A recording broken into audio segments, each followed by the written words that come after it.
We're talking about meditation this morning. And specifically, what we're talking about is the meditation or the ideas around emotion, right? Because emotion is something that we don't really quite understand, but yet it plays a huge role. Some of us may understand it. Some of us maybe they're sitting like, oh, I understand emotion. That's wonderful.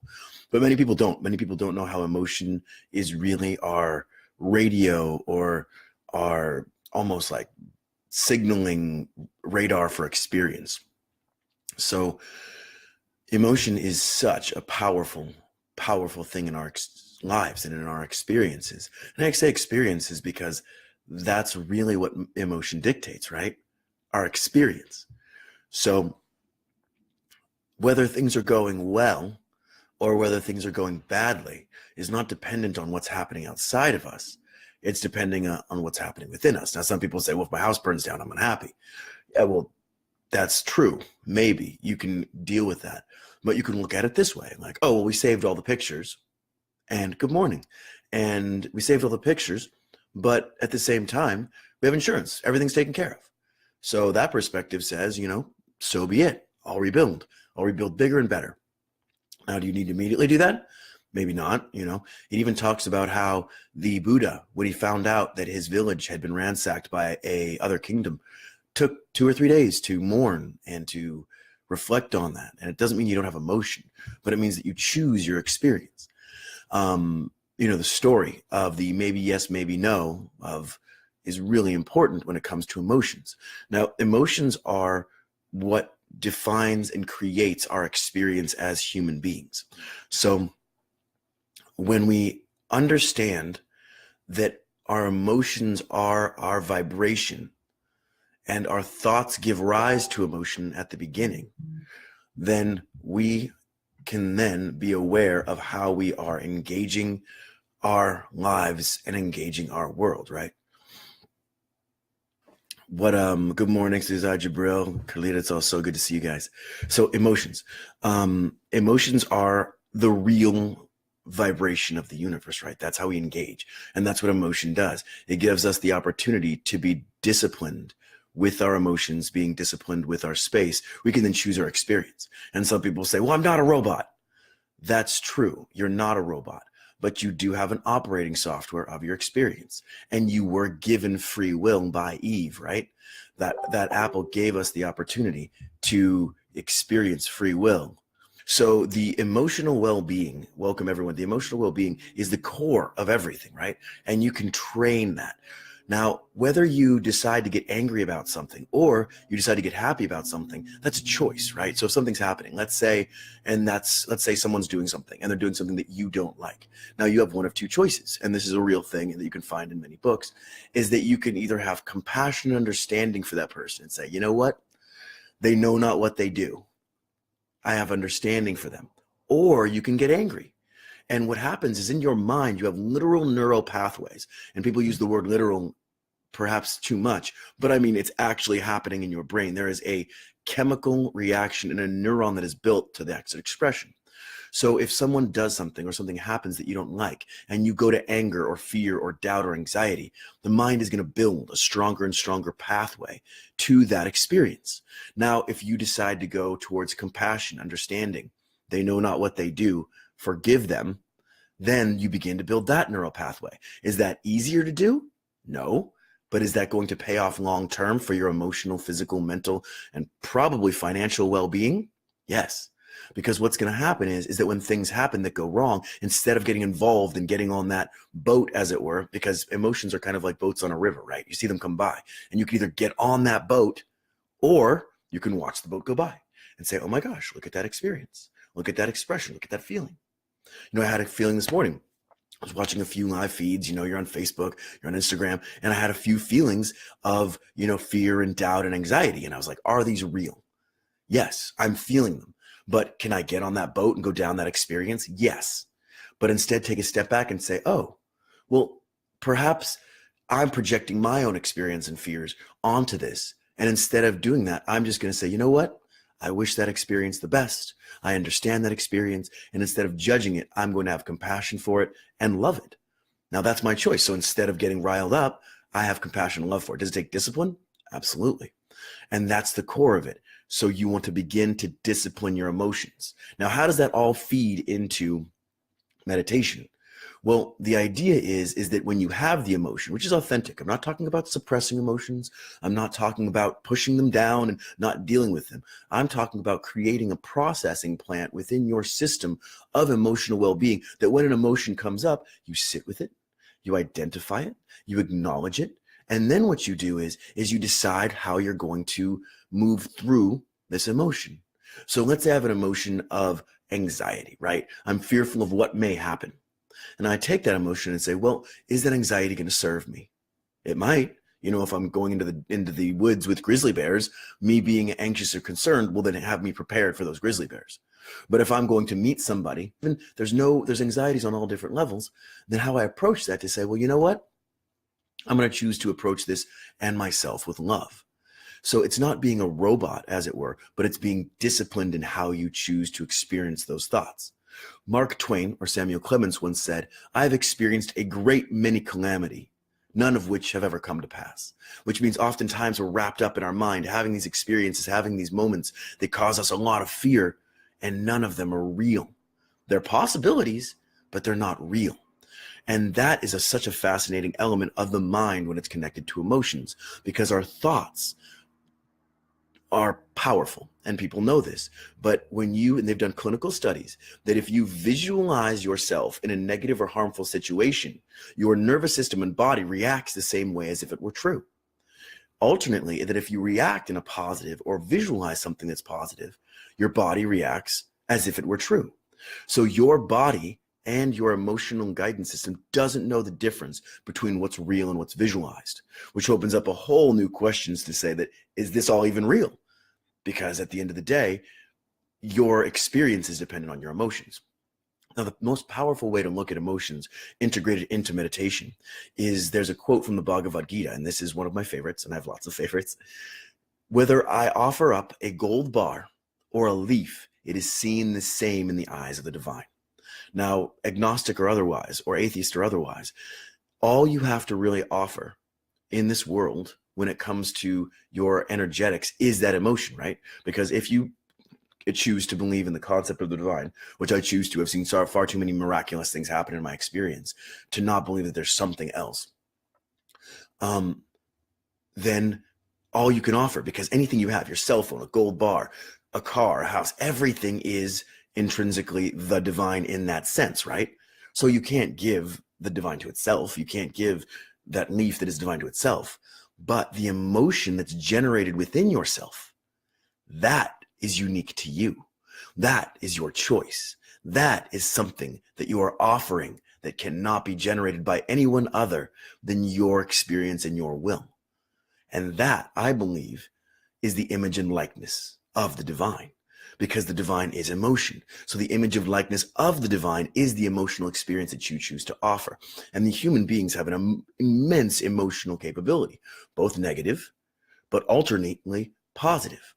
And if we choose to take these emotions through meditation to begin to operate at a higher and higher level of emotional vibration, then we begin to have those experiences. Now, whether this is true or not, you'll have to try on your own. Then the Buddha, and remember, Buddha's not a religion. It's a philosophy, kind of like Confucianism. There's no head. There's no, thing to bow down to. In fact, Buddha means to be awakened. So when people say, oh, Buddhism, that's a religion, kind of is, but really it's a philosophy. And Buddha means to be awake, and Buddhahood can be just bestowed on anyone. And that's the concept of being awake. And if you become awake to the emotions and your emotional guidance system, then that gives you power and mastery over your experience. And some people believe, and this is something that I actually attribute to, and this is something that comes up in The Secret and The Science of Getting Rich and Think and Grow Rich. I would recommend both. I'd recommend all those books: Science of Getting Rich, Think and Grow Rich, Napoleon Hill's books, and then also many holy books. Is that your emotional experience then vibrates your reality, which means that if you think love, think kindness, think prosperity, which is well-being, think wealth, and wish it for others, it becomes true in your experience, which is a really powerful thing, which means that you can judicate by the choices that you make your experience, which is mind-blowing, right? You're not dictated to fate. In fact, I remember reading this book that, you have the way you were born, the experiences that you have. You can't control those things. You absolutely can't. So 75% is put upon you, meaning you can't control the race you were born in, the gender you were made, where you were born on the earth, when you were born on the earth. You can't control those things, but you can control the way you think, the way you speak, the way you feel, and the way you act. And although that's a smaller proportion, it is a powerful, powerful one. Many people talk about 1% is the difference between good and great. Tony Robbins does. So you have 25%. That's a lot. So how does this all relate back to meditation? Well, meditation is the mental gymnasium, the emotional gymnasium that you begin to train with, right? So these priests, these different meditation masters that can do sometimes inhuman feats, they are masters of their mental and emotional experience. And then through that, their body. So your emotional experience dictates your well-being. And that is, in my experience, which might be unique from yours, the most powerful. So if you come from a place of emotional discipline, and if you've been done sports or done any kind of discipline, you can apply this. But it's amazing how disciplined we are, perhaps in sports and athletics and finances, but yet we let our mind run wherever it would like. We shoot every day. We do the finances every day. We do whatever it is that we're disciplined every day. But while we're doing that, our thoughts run wild. Our emotions run wild. But we have a choice. In fact, let's do something right now, if you'd like to. We're going to do a little visualization exercise to show you how powerful your meditation and visualization is. So what I'd like you to do is I'd like you to close your eyes, take a deep, full breath, and relax. If you'd like to join, great. And if not, that's fine. You do what's best for you. I'd like in your mind's eye to visualize yourself about to get into a cage. Now the cage is in water and you're about to go into a great white adventure experience. Now some of you might be terrified just at the thought of that. And that's what I'm getting to. Now imagine yourself slipping into the cage. You're in no actual danger, but you see the great whites swimming around you. You see the great whites up against the thing. Your whole body is going on alert, even though you know you're safe in that shark cage. And this has been done hundreds of times. You still can feel the anxiety roll up. Now, pull yourself out of that experience and find yourself surrounded by a bunch of adorable animals or things that you adore. It can be puppies. It can be kittens. It can be flowers. It can be money. It can be whatever you like, and see yourself surrounded by those things. And visualize all of those things are just loving on you. Imagine your face being licked by a puppy, or having a big stack of money, or being given flowers. How does that make you feel? Now go ahead and open your eyes. Now, did you see yourself run the gambit of emotion, but yet we didn't go anywhere? None of those things were real, but yet your emotional experience, you varied.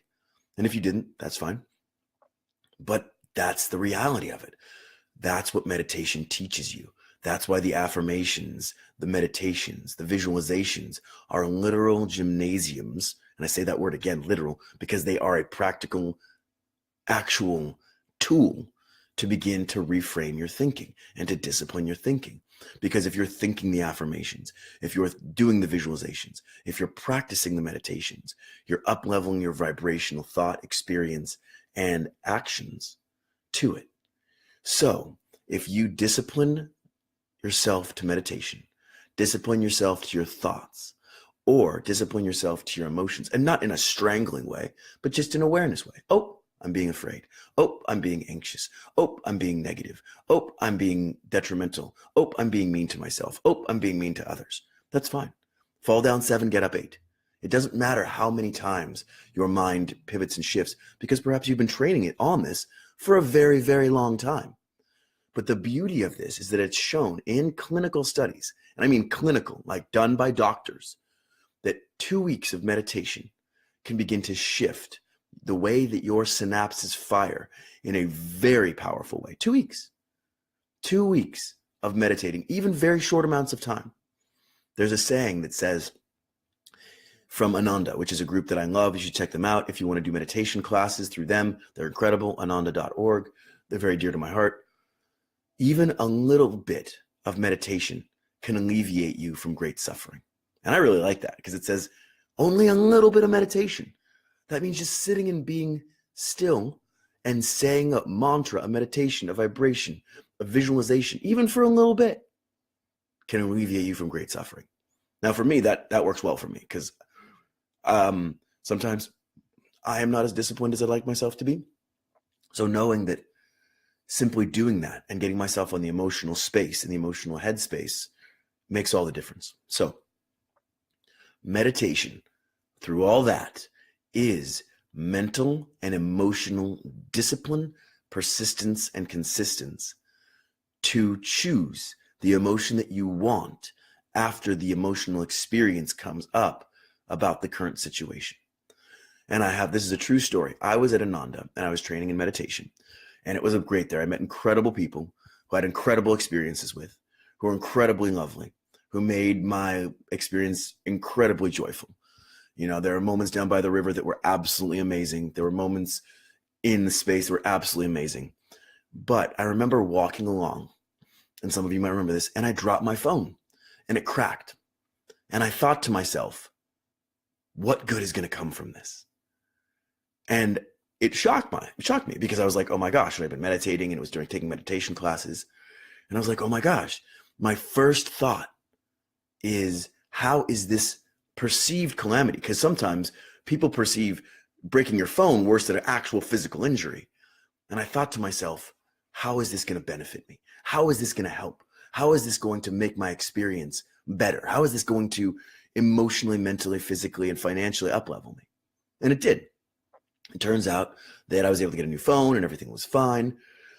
And it was perhaps a moment to say, hey, you need to back off your phone and let your phone go. Now, if I'd gotten all emotionally upset about it and angry and worried and doubtful and being like, oh no, my phone is broken, nothing would have changed.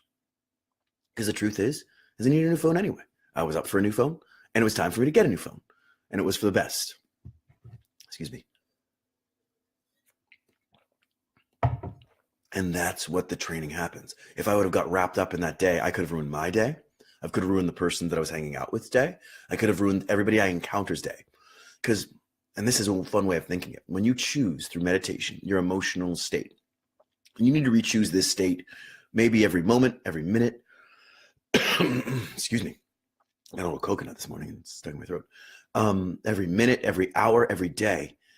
When you choose that emotional well-being, when you choose that kindness, when you choose that understanding, when you choose that harmony, when you choose that peace, every person you meet, you then give the opportunity to plant that seed in them. Think about that. That every person that you meet, when you choose kindness, when you choose love, now whether they receive that seed or not is not up to you. You can't control that. But that choice of emotion, that choice of vibration that you bring to the table, then gives them the opportunity to say, oh my gosh, they're choosing that vibration. If they can choose it, maybe I can. So with your words, with your speech, with your vibration, with your choices, you then have the opportunity to plant that seed of peace, prosperity, love, and tranquility by the vibration, the words, and the actions that you take in another person. And then once that plant grows, that person will then have the opportunity. And you see how this is infinitely prolific in kindness. And that's the power of emotions in meditation. Now, I haven't gotten too much into thoughts because we're focusing on meditation, on emotions. But emotions are the way that the universe, at least from my understanding, engages and vibrates with you and wants to give you the frequency that you're on.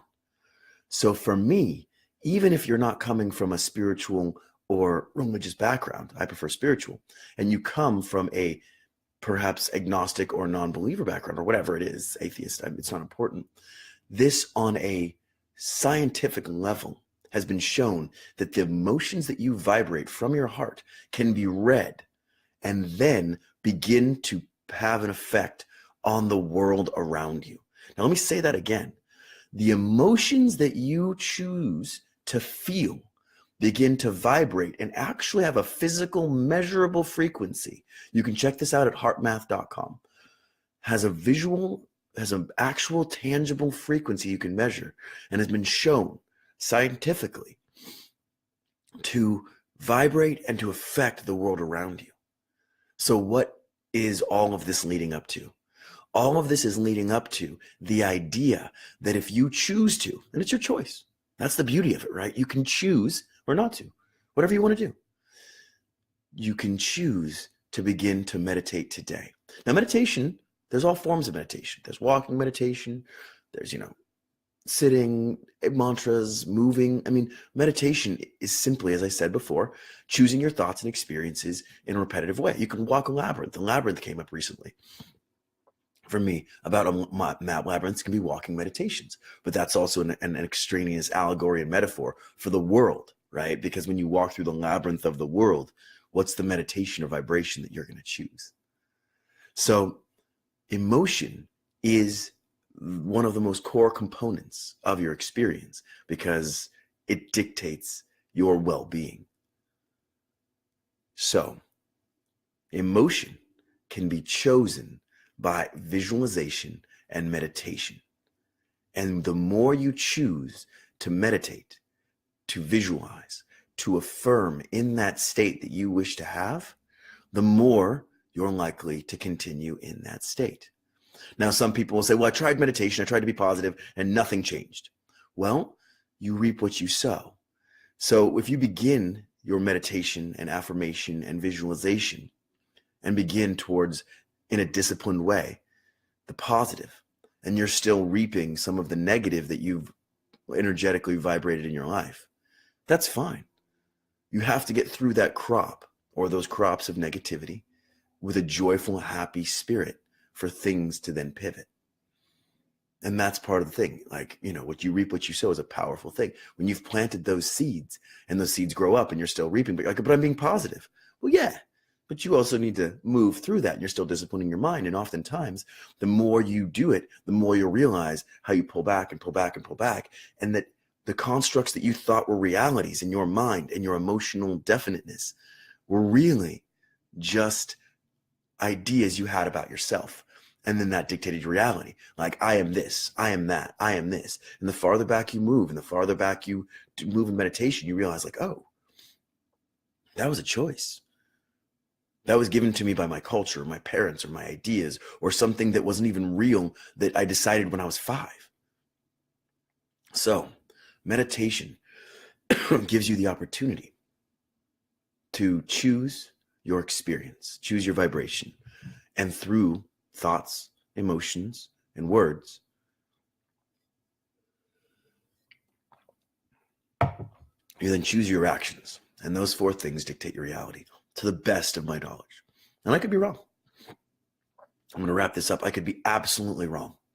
But why don't you go try? Why don't you go see?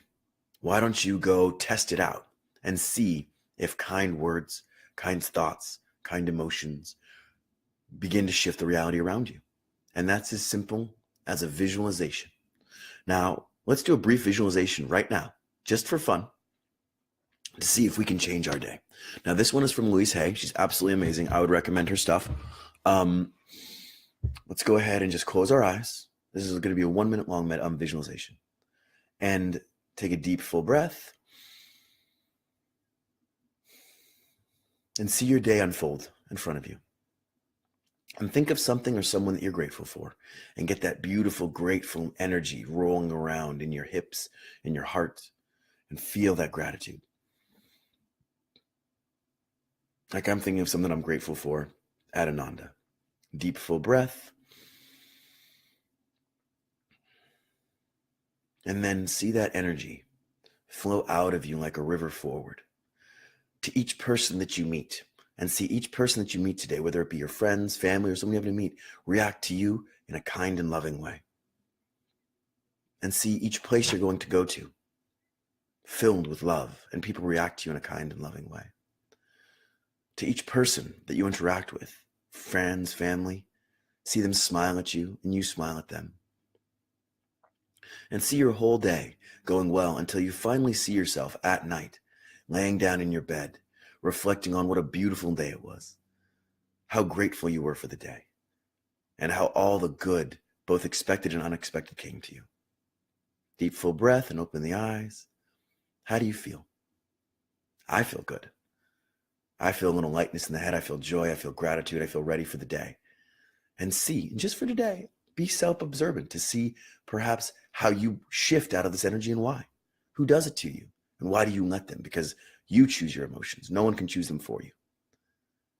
And how your day might be different because you've simply chosen this. And this is just the beginning of it. So that's the root of emotion. Next week, we're going to talk about thoughts. And then after that, we're going to talk about types of emotions and executable emotions. After that, we're actually going to do a class called it's practical meditation. What we're going to be doing is we're going to be teaching everyone that chooses to participate 3 minutes of meditation a day. That's 3. That's literally 6 commercials. That's literally the time that some of us take to go to the restroom. 3 minutes a day. And at the end of 4 weeks, the idea is to have you meditating 3 minutes a day on whatever is inspired to you, whatever you feel, whatever resonates with you. Trusting you are very well, wishing you all kinds of prosperity, well-being, wealth, unexpected and expected today. Talk to you guys later.